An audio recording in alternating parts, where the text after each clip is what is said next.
If I was their psych PA, I would have asked them to let's have a family session because like this behavior is nuts. This is crazy. You guys are being crazy. I would have said it professionally though.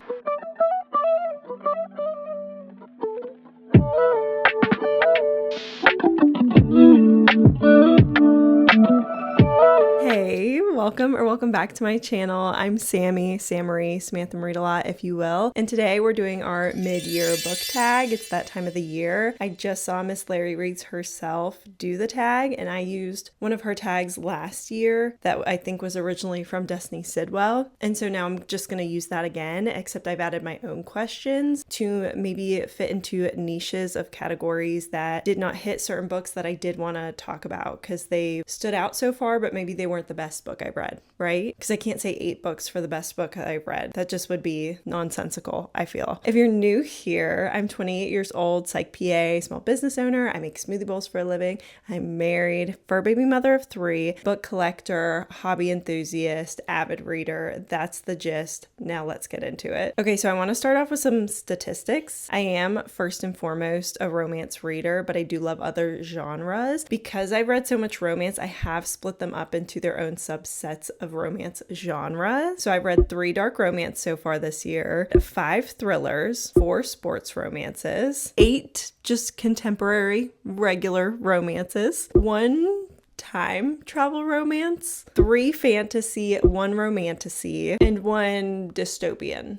I just checked in too. I looked at this video. I've read 3 books from my 26 books to read in 2026, and I've entered 1 reading slump, but I fear that is now. And I think I overdid the sports romance, right? I've been reading back to back sports romance, and I haven't left that comfort space, and I think I got too comfortable there. Okay, so let's start with the best book that I've read in 2026, and this is kind of going to entail 4 books. But really 1 is 1 book in my head, and then 1 is truly 1 book. If you've seen any video on this channel so far this year, you obviously know what's about to come up, and that is going to be, I don't know how to hold these at the same time as the mic, but it's going to be the Poppy War trilogy. Yeah, the Poppy War trilogy by R.F. Kuang. This is a new author for me this year, a new fantasy world for me this year, and it was fantastic. This is one of my 26 books for 2026. I've been wanting to read this for some time now, and what really motivated me to get that done was I ended up just buying the next 2 books in the series. And it was fun to just like read a full series front to back, not really take any big pauses, don't take any big breaks, just get it done through and through. But if we're going to talk about it a little bit here, this is a dark fantasy military trilogy. This is heavily based in the Second Sino-Japanese War as well as the Chinese Civil War. We're following Rin, who has grown up in circumstances of poverty and trauma. She is a war child from the Second Poppy War, and because of that, she's adopted into a family who's never really gonna recognize her as one of their own. They currently have plans to marry her off. However, she's not down for that, so she makes a deal as far as if I can get into the #1 military school, which is Singard, by testing in the top 1% of the Kaju, can I just be gone? And she got the go-ahead for that. So she spends the next years just in the books, head down with her tutor. There are some self-harming behaviors involved during that time period, but she gets in, and then, I mean, that's just when the story is on the precipice of beginning, because from there we follow her to school and the troubles she faces there, as well as far as being discriminated against because of where she's from, because the color of her skin, because of the accent she has, just being from a southern province. Watching it develop from there and seeing how she develops as a character and the type of character arc that she holds throughout it, and then also meeting all of the cast of characters. It was flawless. It was executed perfectly. You really never know who to be rooting for. And there's a quote specifically about war that is kind of just like, war really doesn't determine who's right and wrong. It just determines like who is there at the end of the day, who is still surviving, who's alive. It's very, very dark. Read trigger warnings if you need to, but it will just sit with you for a long time. I can think about some of these characters and genuinely bring tears to my eyes. I love this series. I love all of the commentary that it holds on war and on religion and on politics. And what happens honestly when you come from certain circumstances and are oppressed by power, but then have the power to change those circumstances, and how you hold that power yourself after years of trauma and prejudice, what type of hero or villain that could then turn you into. So there's a lot to get into. There's a lot to think about there. Okay, if I haven't convinced you to read that yet, I just don't know what else I could do. The only other thing is I could say a quote. Fire and water looked so lovely together. It was a pity they destroyed each other by nature. Shut up. Okay. The next best book, I have like a little list of things so I don't forget. Just for the Summer by Abby Jimenez. I would say part of my reading journey this year is just the year of Abby Jimenez in general. I did not have the best time getting into her reading, but I have now had the best time with her books this year. I found the books that worked for me for her. She's quickly becoming a new favorite author of mine. In this one, we're following Justin and Emma, and they're both essentially dealing with this quote curse that everybody they date ends up meeting the love of their life, getting married, having kids as soon as they break up with them. They found each other in these circumstances, and so they end up making a deal that they're going to go on 4 dates, have 1 kiss and 1 breakup, and that should break the curse between them. But of course, we see a relationship develop from there, and we really see 2 characters trying to find love and the magic of love and the magic of understanding one another in really challenging life circumstances. And I mean, I think that's the best thing that Abby Jimenez does, and I've said it before, she really knows how to create a beautiful, lovely relationship in super unbeautiful, challenging circumstances. She really gives you a real life romance. She gives you real life reasons as to why people can't find themselves together when they are so in love, and I think that's a beautiful thing. I think this really stood out for me just because I related so heavily to Emma and what she goes through with a parent and the dependency of having somebody toxic like that in your life, and what that entire experience is like. A common theme that you'll see that I talk about is finding understanding through books, and how important understanding is in order to love one another. And so when you see an author write a character, it shows that she understands you through that character, and that is a very, very, very cool experience. So obviously that's like a number 1 for me this year, along with the Poppy War. They are so totally 2 different types of books to be in my number 1s for 2026, so I'm having a very hard time choosing between them. Oh, and then on another note, do we want to talk about the worst book I've read this year? Because that was The Darkest Temptation by Danielle Laurie. This is a part of the Maid series. Heard a lot about it. The reason I read it is because I've been chasing the high. I think I'm gonna grab one of those pillows so I could sit on that because my ankles hurt. But listen, ladies and gents, I have been chasing the high that I experienced reading The Predator and The Reaper by Rue Nix in 2024, 2023. I've been chasing that feeling since I read them, and so I was like, the Maid series seems like a good dark mafia romance to do that. And I did enjoy the first 2. It still wasn't the same. However, The Darkest Temptation is essentially Stockholm Syndrome. It just wasn't for me personally. There were some good moments throughout the book, so I could see why somebody would like it, but it just, for me personally, it didn't work. But it's the 3rd one, and we're following 2 characters. Essentially, one of the characters kidnaps the other and holds her hostage, and they fall in love from there. So there's that. The best sequel I've read in 2026, I have not read so many sequels, but actually now I'm just realizing what I could put for this, because obviously The Dragon Republic, right? The Dragon Republic is the 2nd book in the Poppy War trilogy, and that was a fantastic freaking time for me. I loved it. It did maybe slow down in certain parts, but because of where we end up at the end of the Poppy War, the turnaround for the Dragon Republic is so drastic. It's like you're learning a whole new world and a whole new story, and the character that we're following starts off in a very confused place, and that leaves us in a very confused place. So it takes some time to build the momentum back up, because we climaxed at the end of the Poppy War, and now we're reaping the effects and seeing how we're going to move forward from that in the Dragon Republic. So that was a great sequel. Another great sequel was Truly by Abby Jimenez. I almost gave up on her books after reading Part of Your World because I just wasn't a huge fan, but yours truly was the whole reason I ever picked up Part of Your World. And I was like, you know what, I put it on my 26 books to read in 2026 because I was like, I can't give up after one book because I own the other 2 books.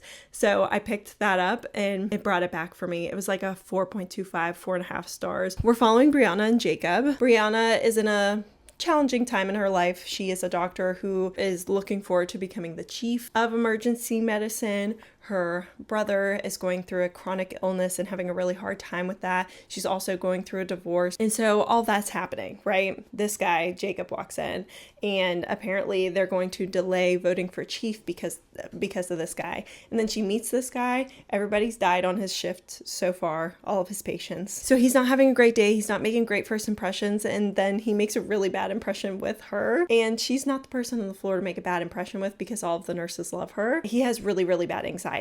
And that's kind of why, he can't get the words out properly. He can't disentangle them from his brain to express them verbally so quickly in a moment when everything's not going right. He decides to write her a letter, and then they end up writing letters back and forth, and they end up texting, and the relationship evolves from there. But again, it's such a real life representation of things that people go through, and it shows you such a beautiful romance that you can find in that, and love and friendship that you can find in that. And that's her specialty. That's her specialty, and I love it. Worst sequel I read was Throne of Secrets by Carrie Maniscalco. This one we're following the Prince of Gluttony. This is a part of the Prince of Sin series. It's an interconnected, standalone romantasy series that kind of is a spin-off it's an offshoot of her original trilogy Kingdom of the Wicked, which was 5-star time for me. And I think this the Princes of Sins have been a little bit of a letdown for me personally. So we're following Prince of Gluttony and we're following this news reporter, and it kind of goes on this whole thing from there. It gives romantasy, it gives Bridgerton, there's dragons involved, and it just didn't do for me. It was, I don't know. It was kind of one of those books, like, I gave it 2.5 stars, but I don't even remember why. I didn't hate it. I just didn't like it. And when a book is like that, it goes out of my brain. Now, if I really didn't like it, like Darkest Temptation, it stands out in my brain why I didn't. But if it just wasn't for me, it just wasn't for me. It could be a good and fun time if you read it at the right time. It just didn't hit for me. I do remember it was quite cringy at some points in terms of the romance and the romantic scenes, the spicy scenes. Am I still gonna pick up the next one? Yeah, it's The Prince of Sloth. And he has this whole massive library. He's kind of like the bookish guy. It's going to be the most bookish book of the series, so I'm definitely going to read that one. I'm not going to spend too much time talking about these because I don't know too much about them, but these are new releases that have been released this year that I just have not read so far this year that I'm excited to read. Number 1, first and foremost, obviously In Her Own League by Liz Tomforty. I can't wait to read that book. We're following Monty, who is the coach of the Rhodes brothers, and we've already met his love interest. She's the new president, I think, of the baseball team. I don't know. That doesn't matter so much to me, but that romance, I'm very, very excited for it. I'm very excited to see Monty in action, if you will. You know what I mean? Another one I'm excited about is The Poet Empress by Shen Tao. I don't know really too much about this. I know there's some discourse. At first I had only heard fantastic things, but the more and more people who read it, there's, people who love it, people who don't love it. It's just caught my eye. I saw somebody say that it wasn't for them because it was like trauma found in bloodshed. And I think that could be for me, right? The Missed Connection by Tia Williams. I just read 7 Days in June by Tia Williams, and it was so, so beautifully written and so romantic, and the emotional tone of it was so heavy and deep that I just want to read another one of her books. My most anticipated release for the second half of the year, books that haven't come out yet, is The Keeper by Anna Huang.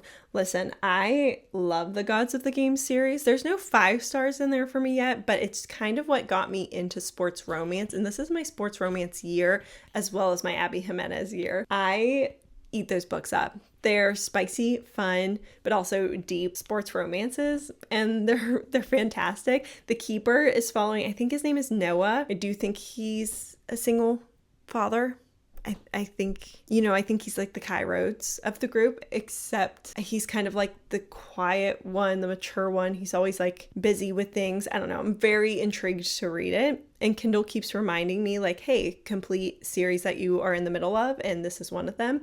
Hey, I can't complete it because it doesn't come out until October.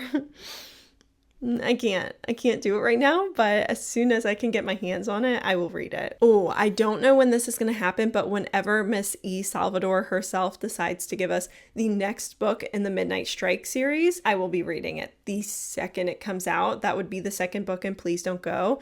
I'm hoping it's following two specific characters that I really, really, really want to read. It's the sister of the main character in the first book, as well as the best friend of the male main character in the first book. Their book, genuinely, like, I need it right now. And then, of course, if Chloe Walsh is giving us another book in the Boys of Tommen series, that's something I'm going to be looking forward to, but I don't know which one's technically going to be next, and I just don't know what the plans are for that. Some best surprises this year. A good surprise is going to be Darkly by Marisha Pessl. I've been on a journey as far as trying to find thriller books that work for me, and I think I'm kind of starting to discover what works. Single POV works for me, psychological elements work for me, but also giving characters 3 dimensions works for me. I've tried Alice Feeney, Lisa Jewell, Frida McFadden. That kind of subset of thrillers is not working for me. Riley Sager, not working for me. I need more, and that's what Marisha Pessl did. That's a YA psychological thriller. We're following Dia, who she is obsessed with Louisiana Veda, who is a game creator. She has a production company for games called Darkly, and she creates dark, mysterious, scary, terrifying games, and Dia loves them. There is this opportunity then Louisiana has a very mysterious death. We don't know too much about the situation, but now there's an internship that is very highly coveted that's open to teenagers to apply for. Dia gets accepted, and then you get this whole cast of characters, all these teenagers who get selected, who are all so uniquely individual. Like, I feel like when Marisha Pessl wrote this book, she must have just had like a wall with a cork board, and she like had them there and was like, Dia, this is her personality. And I'm forgetting people's names, but like had all the characters there and was like, this is going to be my island of misfit toys who meet on this island to be a part of this internship. And then so you're kind of following that. They go through games, and the games are so vivid and immersive. I think this would be a fantastic adaptation if done right, a movie adaptation. But there's also some nostalgia to it of like your first crush, teenage awkwardness, meeting new friends, just like being a teenager and the angst involved in that as well. I think it was so well done. If you haven't read it, I would definitely recommend reading it. It was really, really good. Bad surprise was Picking Daisies on Sundays by Liana Cincotti. I've seen a lot of great things about this, and it's the best cover on my shelf. Let's be so for real. This cover is freaking adorable. I'm obsessed with it. I bought it for Valentine's Day. I read it around Valentine's Day. This is, I don't know if this is YA, but it feels very YA romance. These two, they were childhood best friends, perhaps first loves, first crushes, to strangers over a very, very, very silly, drunken situation that just genuinely made no sense, but it was the only like plot point for the book. It was very immature for me. Granted, I am 28. I don't think I was the target population for this book. I think if I would have read it in high school, where the characters are older than me, so these characters are heading into master's programs, so they're probably like right about 22, 23, maybe 21. I don't know. They still feel very young for being that age in the maturity levels, especially in the female main character. And I really hate to be the person that didn't like a book because of the female main character, but I'm finding myself that I am that person with this book because I did enjoy the male main character. He really did what he could to not lose that connection. He is very poetic and romantic, and he's very like protective. He's an eldest brother of some sisters, so I really enjoyed his character, but I just didn't enjoy the female main character, didn't enjoy the plot points. It was just insecure, immature, not for me, but I'm thinking of my high school brain. I think I would have liked it. I just think I'm too old for it. Favorite new author, E. Salvador. Please Don't Go. the first in the Midnight Strike series.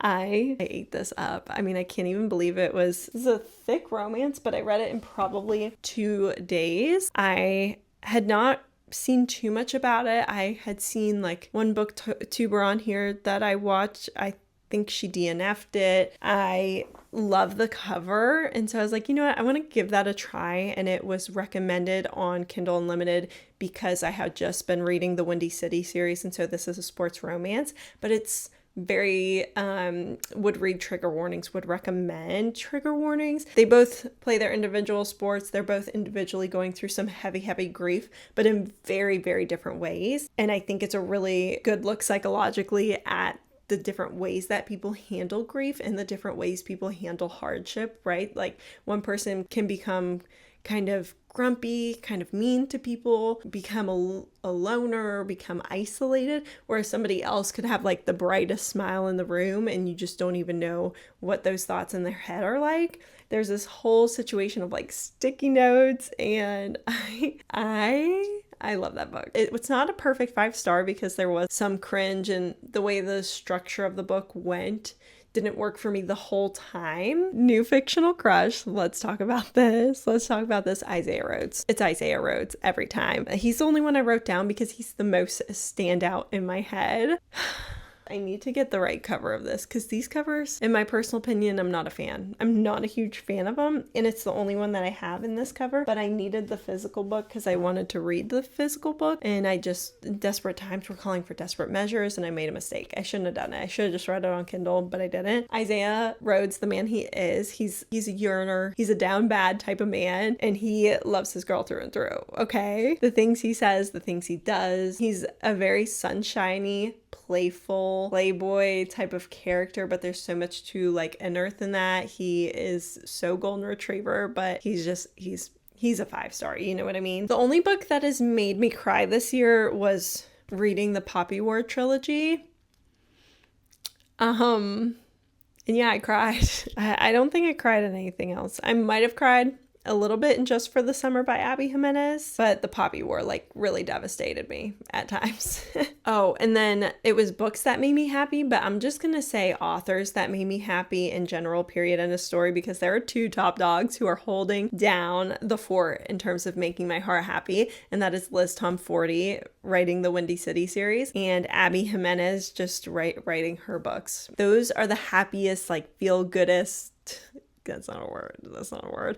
Feel good types of books that I've read. They have kept joy in my heart, food for my soul. So 2 authors who are continuously back to back making me happy in this heart of hearts of mine is Abby Jimenez and Liz Tom Forty. Most beautiful book I've purchased this year, I think, is The City of Brass. Do I have to say anything about that? It's so beautiful. Hardback. Hope to read it soon. A couple of books that I feel in my heart that I need to read before the year is over. Crooked Kingdom by Leigh Bardugo. It's on my 26 books for 2026. I read 6 of Crows in 2024. I think 2024. It's been a minute. I had a great time reading the book. I was in a phase of my life where I had seen readers would not read a whole series back to back to back. And I was like, well, why don't I try that? And I did that with a couple different series, and that doesn't work for me. I'm a girly who's like got to go front to back for the most part. I should have read Crooked Kingdom immediately after. And that's on me. Anything by Rachel Gillig. I have 3 books of hers on my bookshelves. And that's embarrassing because I haven't read any of them. That's genuinely embarrassing. Anything by Kennedy Ryan. Why have I not read a Kennedy Ryan book yet as a romance reader? Genuinely despicable. The 5th Season by N.K. Jemisin. It's a fantasy trilogy that I've been saying I want to read since like 2022 and haven't yet. So, okay, so now these are going to be just like some extras I'm throwing in there. Characters I would defend with my whole chest who I've read about this year. The only one I really wanted to say this about was Kennedy from Play Along. Apparently the girl gets hate that she just like people are judgy over like why she didn't immediately fall in love with Isaiah Rhodes and like saying that she didn't love him, right? Do we remember the scene where she ran 8 blocks in the rain to go sit with Isaiah because of his fear of storms? So literally, Kennedy, get back behind me. Her family sucks. She deserved to find somebody who loved her right. And she loves him right. And she's the whole reason I decided on that question, was just because I wanted to just address that's crazy that people are hating on Kennedy. Character who needs put in timeout, and for this I'm gonna say The Whole Family and Still Beating by Jennifer Hartman. In that book, we're following Dean and Cora, and there is a fiance's sister trope situation in that I wasn't a fan of. Didn't need to be a part of the plot, but because of that, it really impeded on their healing journey. I think in the book, these two, they get kidnapped by a serial killer called the Matchmaker. When they get back home, the whole family just expects them to be better really fast, as if they didn't just like almost die and go through horrible traumatizing things in that basement. They just are like, hey, it's New Year's Eve, let's go to the party and drink. Hey, it's Christmas, we should be opening presents and doing Christmas traditions, which like, yeah, but like they are allowed to be still upset and traumatized. I mean, they're gonna spend the rest of their lives with this trauma in their heart and their soul. Like it's going to be a part of them. There's going to be behaviors that are different as a result of it. And of course, they're going to heal from it, but they're never going to be removed from it. And so that whole family needs put in timeout. If I was their psych PA, I would have asked them to let's have a family session, because like this behavior is nuts. This is crazy. You guys are being crazy. I would have said it professionally though. Book Hangover or Rewind It Back by Liz Tom Ford. Well, 2 books for this. For my book Hangover, I read Rewind It Back by Liz Tom Forty and Please Don't Go by E. Salvador back to back. I've been in a book slump since, just because those were so good. Book I've thought about the least since picking it up is probably Love on the Brain